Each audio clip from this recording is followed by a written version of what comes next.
함진규 TV 시청자 여러분 안녕하십니까? 함진규입니다. 아직 함진규 TV의 구독자가 아니신 분은 화면 아래 구독 버튼과 좋아요 꾹 눌러서 함진규 TV를 응원해 주세요. 더 유익한 콘텐츠로 여러분께 보답하도록 노력하겠습니다. 영국의 기업가인 무스타파 슐레이만은 인공지능 분야 전문가입니다. 그는 딥마인드의 공동 창립자 가운데 한 명입니다. 딥마인드는 2010년에 설립되어 2014년에 구글에 인수된 인공지능 개발 회사로 세계 정상급 인간 프로 기사들을 모조리 꺾으며 유명세를 치른 바둑 인공지능 알파고를 개발한 회사입니다. 수많은 인공지능 전문가들 중에 특히 슐레이만이 언론의 조명을 집중적으로 받는 편인데 그 이유는 AI 윤리에 대한 논의에서 두각을 나타내고 있기 때문입니다. 슐레이만은 기술자들이 자신들의 기술 개발 작업이 사회에 미치는 영향에 대한 책임을 지도록 만들기 위해 기업, 정부, 그리고 시민사회가 협력해야 한다고 줄기차게 주장해 오고 있습니다. 그는 기술 산업에서 비즈니스 리더들이 재정적인 의무와 함께 사회적 책임을 우선시하도록 인센티브를 재설계해야 한다고 주장하고 있습니다. 딥마인드 재직 시에는 AI가 실제 세계에 미치는 영향을 연구하고 기술자들이 윤리를 실천할 수 있도록 돕는 연구 부서인 딥마인드 윤리와 사회를 설립하기도 했습니다. 또한 그는 아마존, 애플, 딥마인드, 페이스북, 구글, IBM, 마이크로소프트 같은 회사의 대표들이 참여하는 AI 파트너십의 공동 창립 의장이기도 합니다. 이 기구는 AI 기술에 대한 모범 사례를 연구하고 정립하며 대중이 AI를 이해하는 데 기여하며 AI가 사람들과 사회에 미치는 영향에 대한 논의와 참여를 위한 개방된 플랫폼으로 활동하고 있습니다. 이런 그가 AI를 선거 캠페인에 사용하는 것을 금지해야 한다고 강력히 주장하고 있습니다. 그가 두려워하는 것은 딥페이크를 통한 부정선거가 민주주의 근간을 무너뜨리는 것입니다. AI의 발달이 어떻게 선거에서 민의를 왜곡시킬 수 있는지 그의 주장을 따라가 보겠습니다.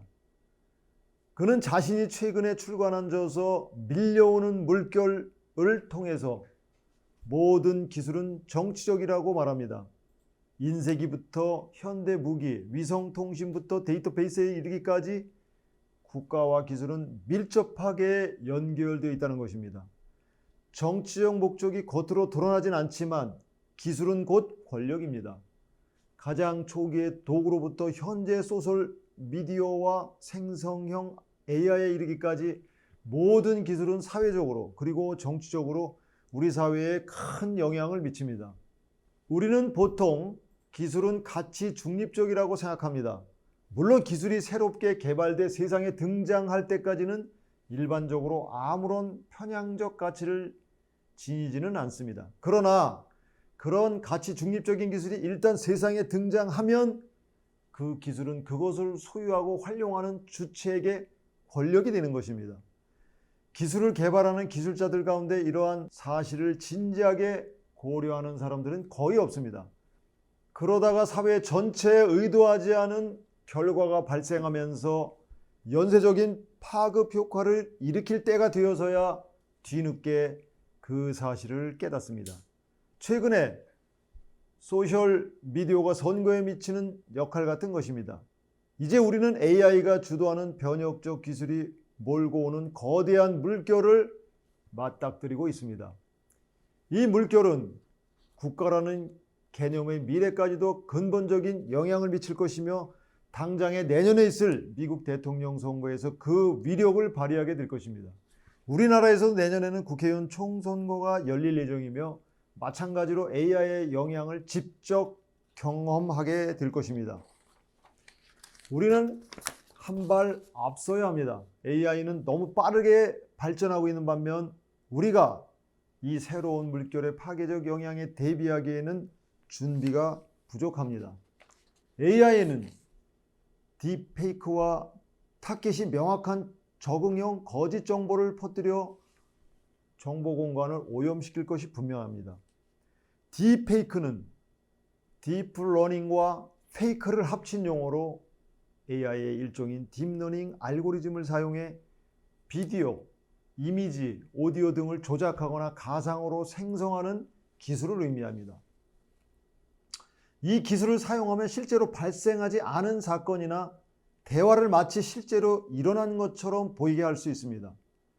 딥페이크의 발전은 다양한 분야에서 긍정적인 적용을 가능하게 하지만 또한 부정적이고 위험한 용도로 쉽게 사용할 수 있습니다. 예를 들어 정치적인 조작, 개인의 명예훼손, 가짜뉴스의 생성 등에 사용될 수 있으며 이러한 이유로 사회와 법률적 문제를 불러일으키고 있습니다. 딥페이크가 선거 캠페인에서 사용될 때는 공격 대상인 후보자의 신뢰도를 떨어뜨리고 유권자들을 기만합니다. 심지어 정상적인 감성과 지성을 지니고 있는 유권자마저 감정적으로 조작하고 설득할 수 있습니다. 더구나 이제는 거의 모든 사람들이 AI 기술에 접근하여 이런 자료를 생성하고 방송할 수 있는 환경이 됐습니다. 선거에서 사용되는 딥페이크 사례는 이미 늘어나고 있습니다. 2020년 인도의 지방의회 선거에서 집권당인 인도 인민당의 델리 주 위원장이 딥페이크를 사용해 선거운동을 했습니다. 인도 인민당은 한 홍보 기획사와 협력하여 인도에서 사용되는 20여 가지 언어로 유권자에게 타깃을 맞추기 위해 딥페이크를 만들었습니다. 미국에서도 선거에 딥페이크가 등장하고 있습니다. 공화당 대선 후보 경선의 이미지와 목소리를 조작한 딥페이크가 목격되고 있는 것입니다. 심지어 민주당 소속인 힐러리 클린턴 전 미국 국무장관이 온라인 영상을 통해 공화당 대선 후보 출마를 선언한 디샌티스 플로리다 주지사를 지지한다고 말하는 딥페이크 영상도 나왔습니다. 다른 딥페이크 영상에서는 조 바이든 대통령이 트랜스젠더 여성을 향해 당신은 결코 진짜 여자가 될 수 없다고 폭언을 퍼붓는 모습이 담겨 있습니다. 로이터 통신은 다가오는 미국 대선을 앞두고 조작된 딥페이크 영상이 온라인에서 활개를 치고 있다고 보도했습니다. 그렇다면 우리나라는 어떨까요? 우리나라에서도 이미 지난 대선에서 딥페이크가 사용되었습니다. AI 윤석열과 AI 이재명이라는 이름으로 딥페이크된 홍보 영상이 선거전에서 사용된 것을 기억하실 것입니다. 미국에서 AI 기술을 활용한 딥페이크 콘텐츠를 선거운동에 활용하는 모습을 보이기 시작하자 많은 전문가들이 우려를 표하고 있습니다. AI가 유권자들의 인식에 큰 영향을 미칠 것이지만 대부분 부정적인 방향으로 작용할 것이라는 점이 문제라는 것입니다.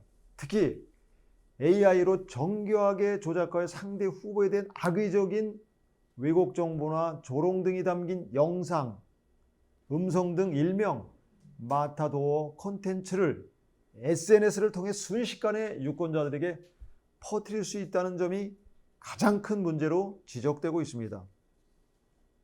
글로벌 싱크탱크인 브루킹스 연구소의 수석 연구원 데럴 웨스트는 유권자들이 진짜와 가짜를 구별하는 것은 매우 어려울 것이라며 트럼프나 바이든 지지자들이 이 기술을 이용해 상대를 더 나빠 보이게 하는 걸 상상해 보라고 말했습니다. 미국 대통령 선거는 내년 11월 5일에 열립니다. 전문가들은 선거일이 다가올수록 AI로 만든 허위 정보가 쏟아질 것이며 이는 투표 결과를 막판에 바꿀 수 있을 정도로 강력한 영향력을 발휘할 것이라고 우려하고 있습니다.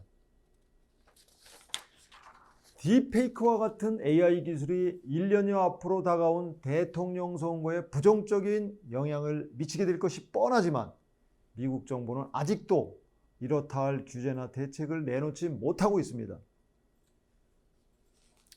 이런 4차 산업혁명 기술이 집중적으로 우리 사회에 채택되고 있어서 앞으로 수년 동안 더욱 광범위한 영향을 미치며 권력의 균형을 근본적으로 바꾸게 될 것입니다. 그러나 이러한 큰 변화 앞에는 선거를 둘러싼 허위 정보의 홍수가 있을 것입니다. 문제는 극단적인 경우보다 미미하고 세밀하며 매우 그럴듯한 시나리오가 과장되고 왜곡되는 것에 있다는 것입니다. AI가 고의로 가짜 정보를 생성해 결과를 왜곡하는 방식으로 민주주의에 해악을 끼치는 것을 우리는 이미 목도하고 있습니다. 미국 의회의 공공정책 연구기관인 의회조사국은 4월 보고서에서 미국 대통령 선거를 혼탁하게 만들기 위해 미국이 아닌 다른 국가에서 악의적인 딥페이크를 만들어 선거에 개입할 수 있다며 우려를 나타냈습니다. 체제에 반대하거나 정치적 동기가 있는 사람들은 특정 후보자를 중상모략하기 위해 위조된 동영상을 만들어 유포할 수 있다고 보고했습니다.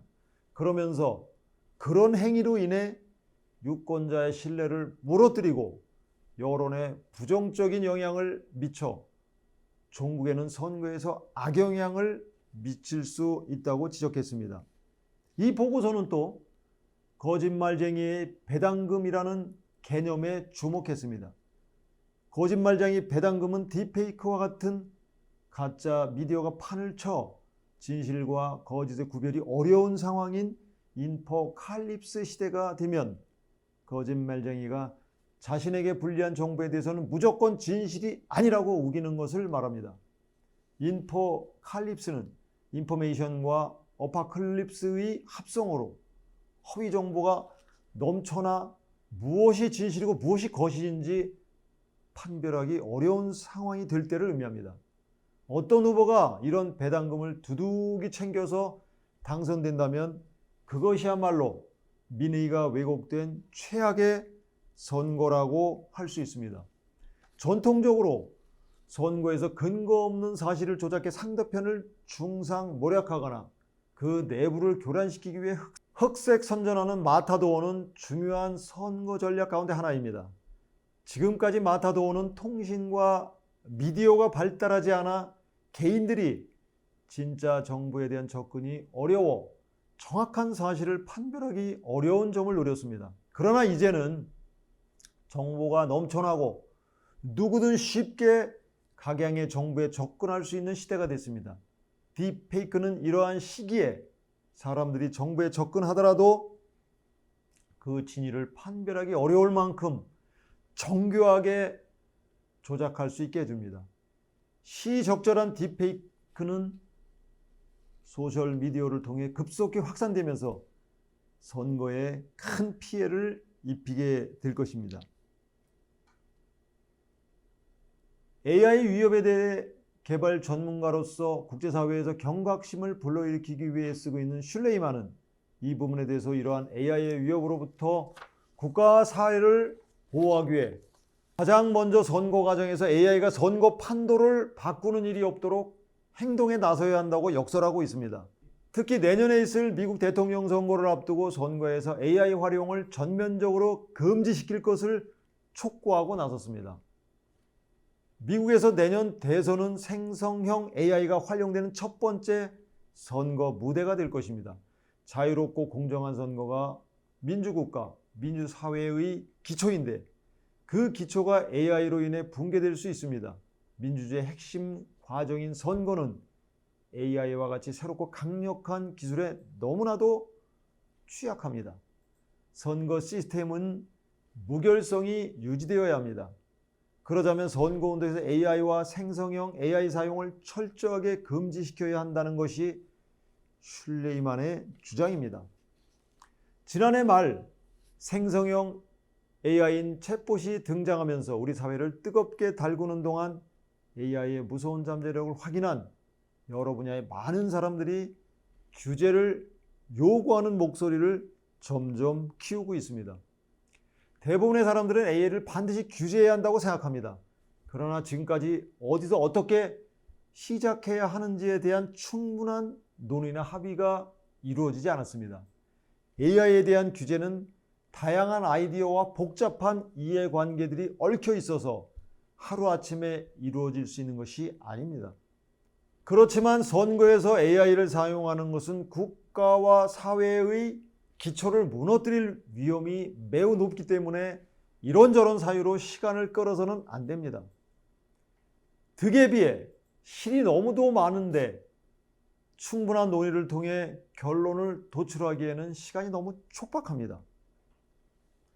슐레이만의 걱정은 단지 미국에 국한되는 일만은 아닙니다.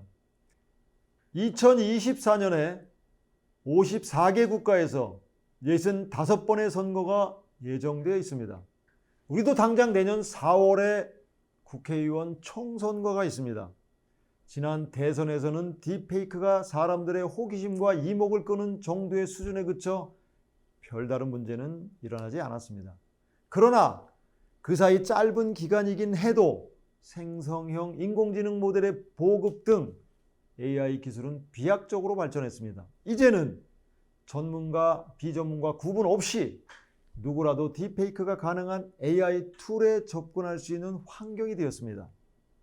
아마도 앞으로 선거가 시작되면 SNS는 딥페이크 콘텐츠로 넘쳐나게 될 것입니다. 그런 딥페이크물은 선거를 혼탁하게 만들 것이 분명합니다. 그러므로 선거에서 AI 사용을 제한하는 방안이 서둘러 마련돼야 한다고 보는데 시청자 여러분의 생각은 어떻습니까? 지금까지 함진규의 4차 산업혁명이었습니다. 감사합니다.